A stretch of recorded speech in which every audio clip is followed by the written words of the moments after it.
Olá, meus amigos. É um imenso prazer e muita gratidão poder estar participando desta atividade alusiva ao aniversário da Sociedade Espírita Refúgio Fraterno de Rio Grande.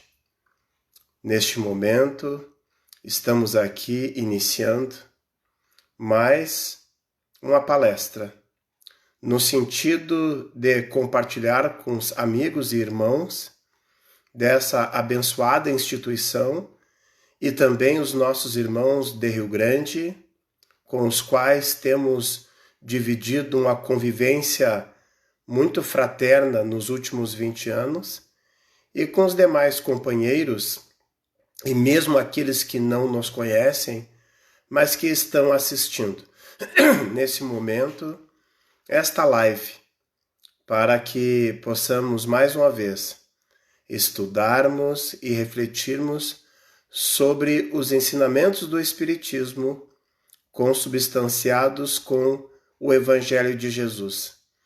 Que possamos, durante esses breves instantes em que aqui vamos permanecer conectados pelas ondas da internet, sermos amparados pelos benfeitores espirituais, a fim de que a nossa sintonia possa fortalecer cada vez mais os nossos laços fraternos em torno do ideal espírita cristão. É muito interessante nesse momento que a humanidade passa por uma pandemia, a gente analisar e refletir sobre o nosso papel como cristão, como espírita, como pessoas de bem. O que é que nós estamos tirando de proveito neste momento em que a sociedade está abalada por essa doença avassaladora que acaba ceifando a vida de muitos irmãos nossos? Primeiramente, analisar que nesse instante a gente consegue perceber verdadeiramente que somos todos iguais perante o Criador, perante a natureza e perante esta passagem que estamos fazendo pela experiência corporal. Parece uma coisa óbvia dizer que somos todos iguais. E nós arriscamos uma provocação dizendo assim: nem parece que somos todos iguais, porque vivemos numa sociedade separatista, onde aqueles que têm poder ficam de um lado e aqueles que não têm muitas vezes são excluídos. Aqueles que têm dinheiro também se apartam daqueles menos privilegiados da sorte. Não são raras as vezes que aqueles que têm o conhecimento, que têm a cultura, que têm a capacidade de enfrentar os desafios existenciais, acabam se isolando dos mais fragilizados. E agora, nesta pandemia, o que nós estamos percebendo? Que efetivamente todos somos iguais perante a dor, a doença, o sofrimento e a morte. Porque esta doença, ela assola a humanidade de ponta a ponta do nosso planeta. Os países mais ricos não escaparam, muito antes, pelo contrário, tiveram grandes perdas sob todos os aspectos, perdas de vida, perdas econômicas, perda daquela tranquilidade socioeconômica, cultural que a gente está acostumado a ver na mídia. Então, também pelo fato da pandemia atacar todas as classes, todos os credos e todas as culturas, é que a gente percebe que ela tem um papel pedagógico para a humanidade terrestre. E numa perspectiva espírita, qual é a função pedagógica da pandemia? essa pandemia causada pela Covid-19, essa doença destruidora que é transmitida através do novo coronavírus. Bom, meus irmãos, numa visão espírita, nós percebemos que a pandemia ela vem concomitante com a transição planetária. Nós estamos no epicentro da transição planetária, onde a Terra, em bem pouco tempo, deixará de ser um mundo de expiações e provas para se tornar um mundo de regeneração. Mas é necessário, nesse momento, expurgar os males da Terra. É necessário, nesse momento, separar o joio do trigo. Então, nós somos provados nesse momento.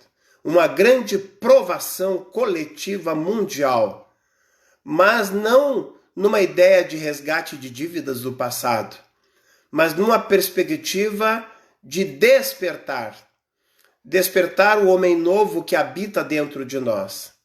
É tempo de acordar, é tempo de lançar a mão no arado e começar a semear. Passou o tempo em que a terra deveria ser preparada. A terra já está preparada e agora é tempo de semear, para logo ali depois da curva a gente começar a colher os bons frutos da semeadura fértil, que deve cair também, evidentemente, em solo fértil. Muitos são os chamados, isso para não dizer toda a sociedade terrena em torno de 7 bilhões e 800 milhões de pessoas habitantes do planeta Terra, pelo menos na dimensão física, todos estamos sendo convocados para este momento, para despertar, para começar a construir o novo mundo, porque a nova era já está chegando e nós necessariamente vamos participar desse processo de transição. Estamos participando, acredito que estamos participando. Não dá mais para assistir de braços cruzados. Não podemos mais nos comportar como mero espectadores de um fenômeno, de uma pandemia, de um processo pedagógico que está nos ensinando como fazer uma sociedade mais justa, mais irmã, mais fraterna. É tempo de solidariedade. Nunca antes a gente viu uma sociedade tão mobilizada para doar dinheiro, roupas, alimentos, doar materiais também de proteção para as pessoas diante da intempérie, mas acima de tudo, e o que é mais valioso, doar o tempo. O tempo é o bem mais precioso. Não é de graça que existe o adágio: tempo é dinheiro. E será que nós estamos dedicando algum tempo do nosso precioso tempo para cuidar, para amparar, para aconselhar, para conversar, para visitar, para preparar uma refeição quentinha para aqueles que não tiveram a mesma sorte que nós? Evidentemente que aqui não há sorte no sentido de loteria, mas no sentido de dizer que a vida brilhou para nós. A nossa estrela, de uma certa forma, brilhou. Quando nós temos um emprego, temos um lar, temos uma família, temos saúde, temos o pão de cada dia. Razoavelmente, ainda que a gente não tenha tudo isso em plenitude, mas uma grande parcela da sociedade não tem nem isso que nós temos. O espírita, como fica diante desta lição, diante desse chamado? Bom, é a hora do testemunho, meus irmãos. É hora da gente provar e comprovar ao que viemos. O que estamos fazendo aqui? Qual é o nosso papel diante do mundo? Nós temos uma missão. Mas como eu costumo dizer, não é uma missão do nível de Edivaldo Pereira Franco, Madre Teresa de Calcutá, Barack Obama, Papa Francisco. Não, a nossa missão é mais simples. A nossa missão muitas vezes está dentro do nosso próprio lar, às vezes na nossa vizinhança, com os nossos pais, os nossos idosos, às vezes com os nossos filhos. A nossa missão está bem próxima de nós. Quando nós temos as nossas necessidades básicas todas bem atendidas dentro do contexto familiar, é hora de estender a nossa cerca, o nosso muro e a nossa parte do condomínio para aquelas pessoas que vivem na periferia, no entorno da sociedade, que clamam por oportunidade e às vezes clamam por um pão.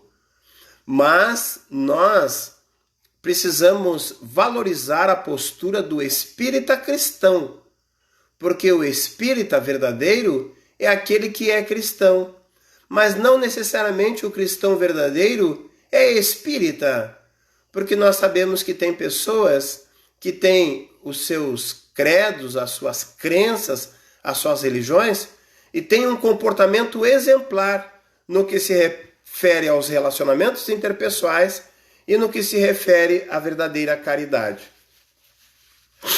Então, nós precisamos também ter esta visão de não pensar que nós espíritas somos melhores do que aquelas pessoas que não são espíritas.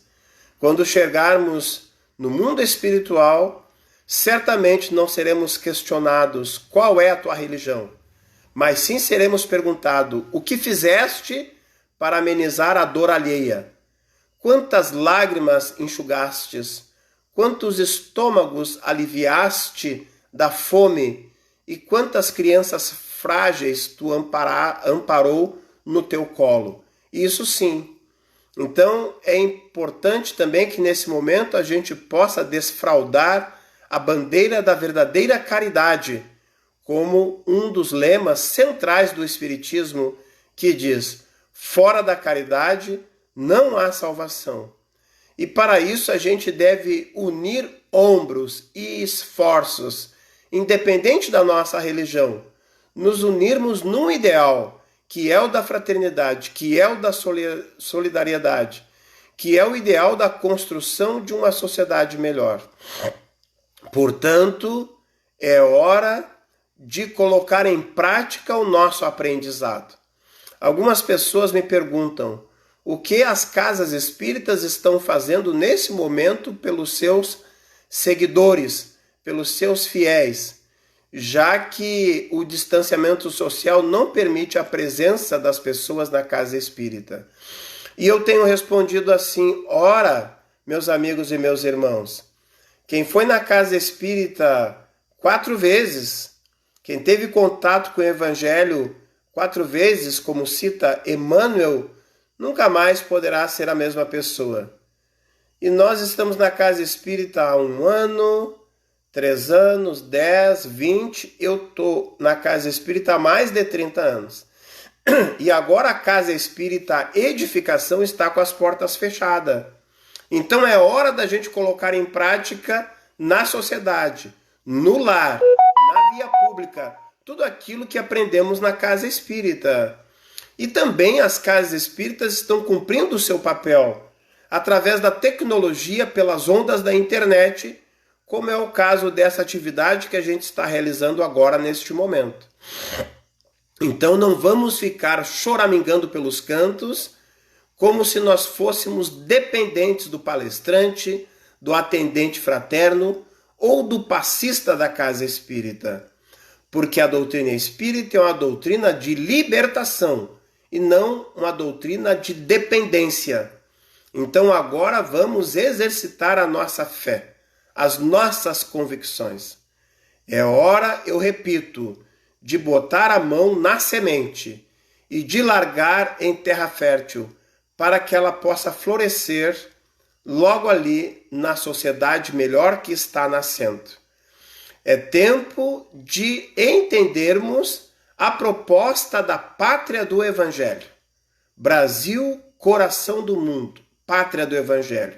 É sempre bom lembrar que a nossa nação brasileira, o nosso país, ele é candidato à pátria do Evangelho. É o coração do mundo. Aqui nós temos de tudo que é de bom. Um país abençoado por Deus e lindo por natureza. Temos a maior reserva de água doce do planeta no aquífero Guarani. Temos a maior floresta tropical do mundo, onde a biodiversidade consegue atender a demanda e a busca de pesquisas científicas inusitadas, descobertas de uma fauna muito diversa e de plantas miraculosas que, usadas como chás pelos indígenas ou pelo povo das matas, ou mesmo aquele homem que ainda mora muito próximo ainda dessas regiões, que usam diretamente essa medicação direto das folhas, direto das raízes e do caule dessa floresta, mas que também a ciência, a farmacologia e a pesquisa conseguem extrair elementos para desenvolver grandes medicações. Então o Brasil é um celeiro de grãos. Nós somos o maior produtor de soja do mundo, o grão dourado. Carne de todas as espécies, suína, bovina, de aves. Enfim, o nosso Brasil é o celeiro do mundo no que se refere à alimentação, no que se refere à água, no que se refere à floresta. E também temos um povo generoso, de um coração fraterno, que acolhe todo aquele que chega. Os brasileiros saem pelo mundo afora viajar e muitas vezes chegam em países que eles não sabem falar o idioma daquele país. Mas se minimamente eles conseguirem falar meia dúzia de palavras dizendo que são brasileiros, são sempre muito bem acolhidos por onde andamos. Da mesma forma, qualquer povo, de qualquer língua, qualquer raça que chega no Brasil, o nosso povo é um povo muito hospitaleiro. Então nós temos todos os ingredientes e os requisitos para atender o perfil de coração do mundo e pátria do Evangelho. Mas é necessário mais. É necessário efetivar esse projeto da espiritualidade, a fim de que a gente consiga dar o exemplo, a fim de que a gente consiga tirar o melhor proveito das lições da pandemia, através da união, através da fraternidade, através do desenvolvimento espiritual e moral de cada cidadão brasileiro, independente da sua religião. Muitas vezes a pessoa não acredita em Deus, ela se diz ateu, mas eu costumo brincar dizendo assim: e se de repente pegar essa pessoa assim, distraída, e colocar para ela sob pressão, você tem certeza que você é ateu? E lá pelas tantas ele vai responder: sim, eu sou ateu, graças a Deus. Sem falar que na hora que o calo aperta, na hora que a doença e a dor e o sofrimento visita a casa do ateu, ou a casa dos homens de pouca fé, muda totalmente o contexto e a configuração do nosso comportamento diante da vida. Então, meus irmãos espíritas do Refúgio Fraterno de Rio Grande e todo o resto dos nossos irmãos dessa cidade maravilhosa, além daqueles que nos assistem neste momento, vamos acordar, vamos despertar, vamos fazer o tema de casa como bons alunos, porque a professora Covid-19 está aí, nos aplicando a palmatória, através do medo, da angústia, da insegurança e do isolamento social. Fora aqueles que já partiram para a espiritualidade. Fora aqueles que tiveram suas famílias visitadas e perderam entes queridos. E aqueles que já tiveram contato com a doença e conseguiram sair muitas vezes da UTI onde tiveram entubados. É muita experiência direta por aqueles que tiveram a visita do vírus nas suas vidas e muita oportunidade de experiência indireta para nós que estamos assistindo. Mas repito, que a gente não se comporte como mero espectadores, mas que a gente possa fazer a diferença nesse momento da transição planetária. Que possamos rever os nossos valores morais e espirituais, rever o conceito de família, valorizar esse tempo junto com os nossos entes queridos. Muitos espíritas muitas vezes reclamavam: mas eu não posso me dedicar mais tempo para a casa espírita porque a prioridade é o lar. Primeiro é a família, eu tenho que ter tempo com a minha família. Estamos vendo muitos irmãos hoje se queixando: eu não aguento mais a minha família. Quando é que a casa espírita vai abrir para mim poder voltar para a casa espírita? Ora, meus queridos, vamos tirar o aprendizado oportuno desse momento. Esse é o momento do lar. Esse é o momento de resgatar os ensinamentos da vida em família.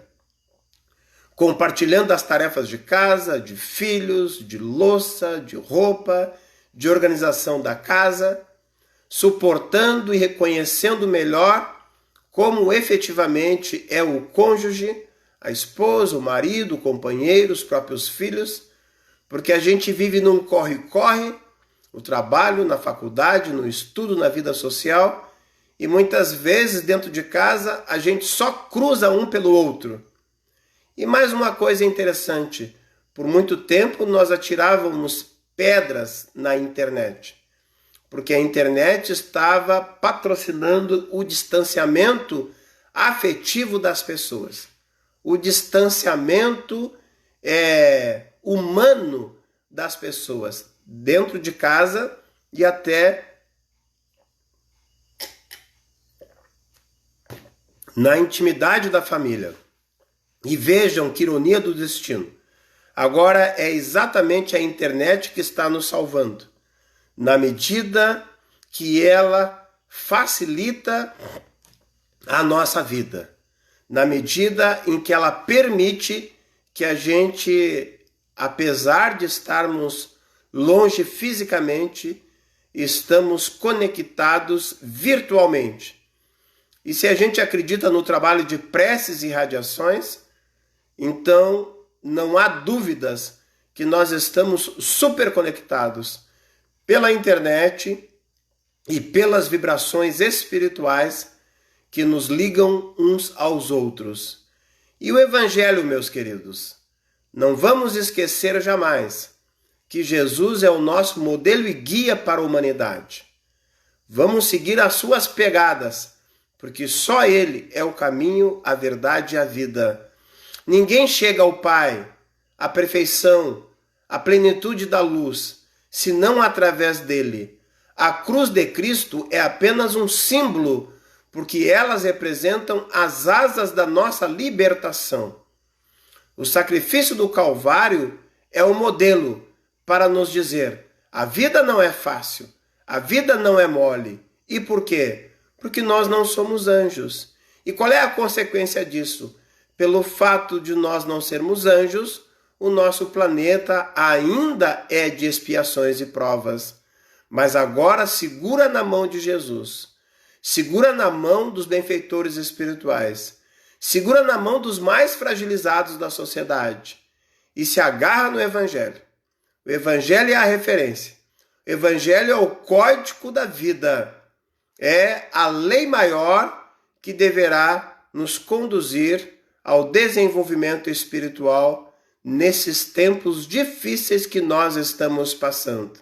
Repito, é a hora do testemunho. E agora, espírita, o que tu vai fazer? E agora, cristão, o que você está fazendo? E esta sociedade que desponta ali no horizonte, será que tem espaço para nós? É uma nova sociedade, é uma nova humanidade. Nós, em algum tempo, estaremos retornando à pátria espiritual. A grande dúvida é: será que da pátria espiritual a gente volta para a Terra? Ou quem sabe a gente vai ser convidado para migrar para um outro mundo, para um outro planeta? Por muito tempo a gente desejou isso, porque o sofrimento era demais na Terra e as pessoas queriam partir da Terra para um planeta melhor. Agora, meus irmãos, Nós estamos às vésperas de um mundo melhor. A terra regenerada, comparada com a terra que nós temos hoje, é um verdadeiro paraíso. Tem um diferencial. Como é o perfil do mundo de expiações e provas? Bom, disso a gente entende bem, porque nós estamos aqui há milênios. E a característica é a seguinte: aqui, neste mundo, já existe o bem. É certo que existe o bem. Entretanto, aqui o mal ainda predomina. Mas logo ali adiante, no mundo de regeneração, a coisa se inverte. O mal, no mundo de regeneração, ainda vai existir. Entretanto, o bem predominará. E nós somos candidatos a habitantes do mundo de regeneração? Está nas nossas mãos. Você decide. Nós decidimos. O que vai definir essa situação é o que nós estamos fazendo hoje. Espíritas, cristãos, moradores da pátria do Evangelho, mãos à obra. Muitos foram chamados. Vamos nos escolher. Os escolhidos não vêm de fora. A bem da verdade é uma autoescolha. Vamos ser trigo. É a hora de tirar de nós tudo que não é trigo, tirar o joio, e o que sobrar é trigo. Nós já estamos encaminhando o encerramento dos nossos estudos e das nossas reflexões nesta homenagem de palestra live pelo Facebook para o Refúgio Fraterno de Rio Grande. E eu vou contar uma história porque aqueles que me conhecem sabem muito bem que eu amo histórias e elas sempre nos trazem grandes lições para que a gente possa registrar na nossa memória aquela mensagem que foi passada durante aquela palestra. Vamos falar sobre a paz na guerra. Será que é possível paz na guerra? Porque nós precisamos pacificar os ânimos exaltados. Nós precisamos pacificar as pessoas que estão vacilando na sua fé. Nós precisamos pacificar aqueles mais atingidos pela pandemia. Ou seja, é uma missão de paz na guerra. E não por coincidência, o Brasil é um dos países que mais atua em missões de paz nas guerras pelo mundo afora, representando a ONU, a pátria do Evangelho, muitas vezes atua em missão de paz. Nós, espíritas e cristãos, e os espíritas cristãos, e todas as pessoas que moram no Brasil, e aquelas que têm o coração aberto para a caridade e para o despertar, independente de onde moram, somos convocados a implementar, a promover a paz nesses tempos de pandemia. A história conta que houve um grande concurso num evento de pintores de artes plásticas. E o tema deste evento era exatamente a paz na guerra. A mensagem trazia o seguinte: como pintar numa tela é a verdadeira paz? Então, vários artistas que deslocaram para aquela cidade no norte do Brasil e lá ficaram pintando as suas telas com muitos visitantes, com gastronomia, outras atrações daquele grande evento, mas o centro era os artistas que ali se reuniam disputando aquele prêmio importante da principal tela daquele festival. Já à tardinha, quando terminava o evento, depois de uma seleção muito criteriosa da comissão julgadora, as 3 últimas telas selecionadas foram apresentadas para o grande público. E ali deveria ser definida qual daquelas 3 telas melhor representava a verdadeira paz. Então, a tela número 1 dessas 3, ela apresentava um cenário paradisíaco, uma praia muito linda, com mar verde e um céu azul com o sol brilhando. Algumas gaivotas por ali e alguns barcos singravam naquele oceano.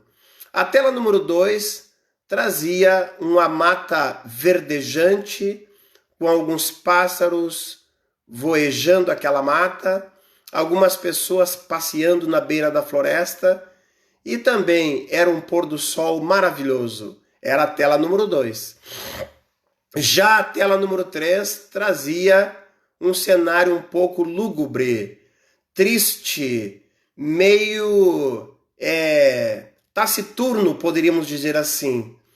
Ele trazia a noite, entrando à noite, era um mar muito revolto, com ondas encapeladas que se esbatiam nas pedras, e dessas pedras nascia uma montanha bem alta no quadro desse artista. Então, uma lua esmaecida e aquele cenário um pouco fantasmagórico, vamos dizer assim. Então foram para o julgamento final dos juízes.